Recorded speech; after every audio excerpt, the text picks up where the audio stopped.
Z-Trip in the house. Literally. Mm-hmm. In his house. Check it out. Z-Trip in my house. What a beautiful ass view. We should have came here earlier. It was really good. Now, going back to promoting yourself, how did you promote yourself to be where you're at? You know, you're on the rock thing, and you're like, we say like 500,000 people type thing. How do you get to some place like that? How did you do it? Well, I tried to go down roads that weren't totally explored, which is really hard to do because most roads have been traveled. But I mean, the rock thing, I don't know, I always grew up listening to rock music, so that was always sort of a part of me.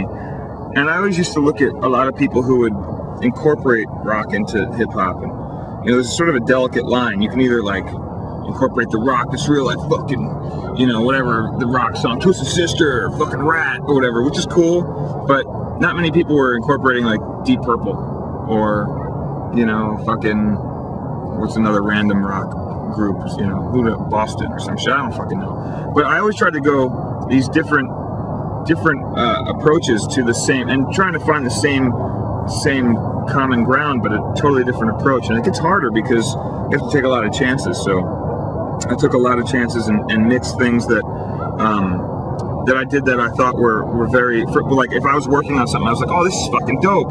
But then I'd stop and go, oh wait, will people think this is dope? And then really, like, that's sort of the thing that would hold me back. And finally when I said, well, fuck it, if I think it's dope, I'm gonna put it out there, and other people started to think it was dope too, and that's sort of what made me go, okay, well, I'm gonna keep going down this road, and you know, and I stopped really giving a shit what other people thought, and I think that's really it. That's the epitome of when it really kicked in, is when I stopped giving a shit what everyone was gonna think about me if I threw on a fucking song that I thought was dope, that other people would look at me and go, I don't know what that is, because there was a moment in hip hop, and it probably still is to a degree, where you know, people are a lot like sheep, and it's like everyone was playing the same songs, and if you didn't play the same song, you were sort of an outcast. And that's sort of it's sort of hypocritical in hip hop, because hip hop itself is an outcast. And it's like, you know, we were doing, when it started and when it came out, we were doing shit that we did on our own. We did it because we thought it was dope, and that's sort of the same thing that I apply now, and I have been applying, and I've actually, it's been more rewarding than when I played it safe and played the safe song in the club and made sure that everyone danced and, you know, did their thing. It was like the couple times that I would throw these weird things out. Sometimes I cleared dance floors, sometimes I pissed a lot of people off, but you sort of have to do that to find your crowd, because eventually all the people who felt the same way I did sort of came together, and now I have a following of people who feel the same way I do, and that takes time, man. It's not like you can just do that overnight, but anybody can play a club and play it safe and play, you know, the hits or even the rock hits. Anyone nowadays can play a rock song, mix it into their hip-hop set, and they're good, you know. Years ago you couldn't do that shit, but now it's not many people can play the real dirty, under the fucking grit, under the dirt, now, you know, under your nails, that kind of hip rock. I mean, that stuff is harder to pull off because it's not as well known. It's still funky, and it might even be funkier than some of that stuff, but it's a harder sell because it's not many people have the skill or the ability or the music knowledge to do it. And you know, you get a lot of people who are mixing, who are doing their mashups of rock and hip hop and whatnot, and that's cool. And I'm an advocate of people trying to push boundaries and do different shit, but it's you're only, I think, to be successful at it, the only way you can really be successful at it is if you take a completely different approach than what you've heard before, or take a similar approach but make it so completely different in the way you apply it that it comes off different at the end. I mean, it's getting harder and harder now because it's been, you know, over the years it's been maturing and getting older and older, but there's still ways, there's always ways to do new shit. It's harder, but it's more rewarding. Yeah, like they say, so basically you made your own rules, making you a pioneer in that original field. How do people find their niche in life? You know, a lot of people are like, oh, I don't know what to do or whatever, I'll just do this kind of thing. How do people find their own niche or their own, just find themselves? That's something that, I don't know, man. I think a lot of people don't find their niche. It's sort of unfortunate, but you know, it's sort of something that you have to find on your own, and it's a very journey within yourself. It's like, you know, you ever see the people who are like the success stories of the guy who woke up one morning and said, I'm not gonna fucking do this anymore, and he totally changed his life. Yeah. That's sort of your angle. Like you have to do it. It's not like you can read a book about it, or there's a million people who you can see and use as an example, but it's that you have to flip that switch. It's like people who want to stop smoking. If you want to stop smoking, you'll stop smoking. I'm a firm believer in that. I know people say it's addicting, it's a drug, it's whatever, but it's all here. It's mind over matter on everything. And if you can train yourself and give yourself the guidelines and sort of beat it, then that's really the way you find your path, is to go, what, I'm sick and tired of doing it this way. I'm going to try thinking differently, or I'm going to try different applications, even so much where it might hurt or damage things.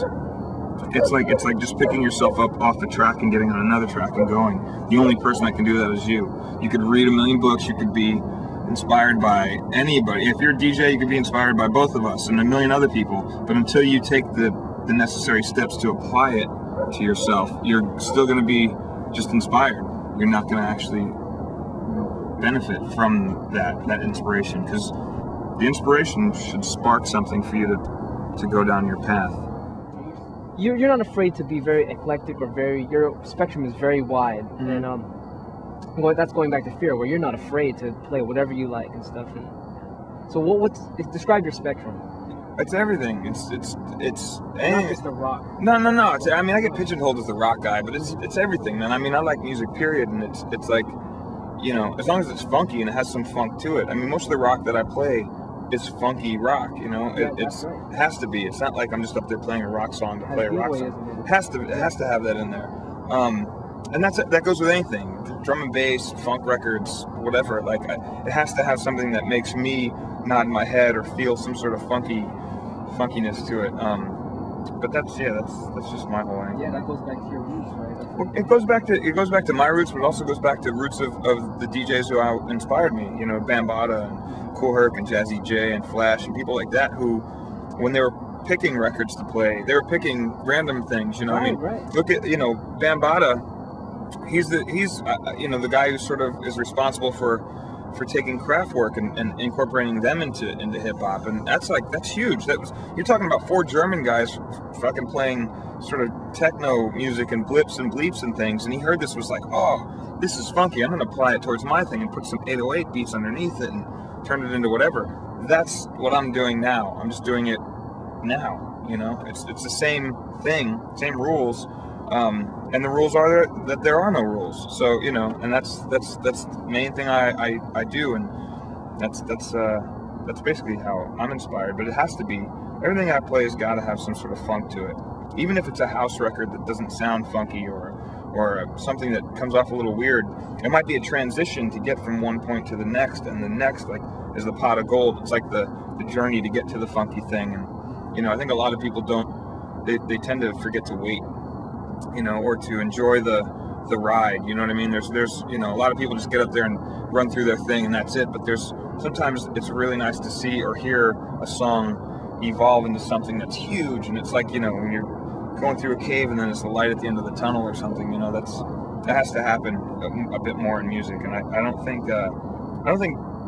modern music is got that going on too much. Whereas music that I tend to sample or draw from is music where people used to make 10, 12-minute songs. You look at like a Pink Floyd record. They used to make the record Animals is 2 sides, and they're both like 15-minute long songs.